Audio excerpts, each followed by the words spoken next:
കഞ്ഞിയുമായി എന്ന് പറഞ്ഞ അവസ്ഥയാണ്. ഞങ്ങൾ ഇവിടെ എത്തിയത് 6:25 ആണ്. പക്ഷേ ഇവിടെ ടൈം ഓവറായി.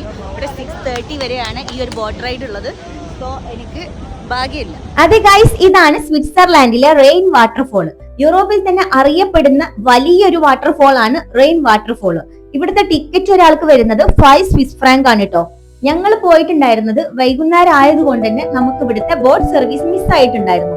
ഈ കാണുന്നതാണ് എൻട്രൻസ്. ഇതുവഴി നമ്മൾ ഈ സ്റ്റെപ്പ് ഇറങ്ങിയിട്ട് താഴോട്ട് പോയി കഴിഞ്ഞാൽ നമുക്ക് ഈ ഒരു വെള്ളച്ചാട്ടത്തിന്റെ വ്യൂ പോയിന്റിലോട്ട് എത്താൻ സാധിക്കും.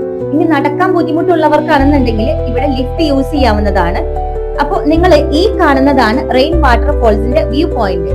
ഈ ഒരു വാട്ടർഫോൾ സ്ഥിതി ചെയ്യുന്നത് സ്വിറ്റ്സർലാൻഡിലെ ഷാഫ്ഹൗസനിനടുത്താണ്. ഏകദേശം 150 മീറ്റർ വീതിയും അതുകൂടാണ്ട് 23 മീറ്റർ ഉയരവുമാണ് ഈ ഒരു വെള്ളച്ചാട്ടത്തിനുള്ളത്. കൂടാണ്ട് ഇവിടെ 15 മിനിറ്റിന് ബോട്ട് സർവീസും കൂടെ ഉണ്ട്. ഈ ഒരു ബോട്ട് സർവീസ് 6:30 ആകുമ്പോൾ ക്ലോസ് ആവും. അതുകൊണ്ടാണ് ഞങ്ങൾക്ക് ഇത് മിസ് ആയിട്ടുണ്ടായിരുന്നത്. അപ്പൊ ഈ ഒരു ലൊക്കേഷനിലോട്ട് വരുന്നവർ ഈ ഒരു സമയത്തിന് മുമ്പ് വരുന്നതാണ് നല്ലത്. കാരണം ഈ ഒരു ബോട്ട് സർവീസിൽ നമുക്ക് ചട്ടത്തിന്റെ ഫോഴ്സും കാര്യങ്ങളൊക്കെ നമുക്ക് ഫീൽ ചെയ്യണമെന്നുണ്ടെങ്കിൽ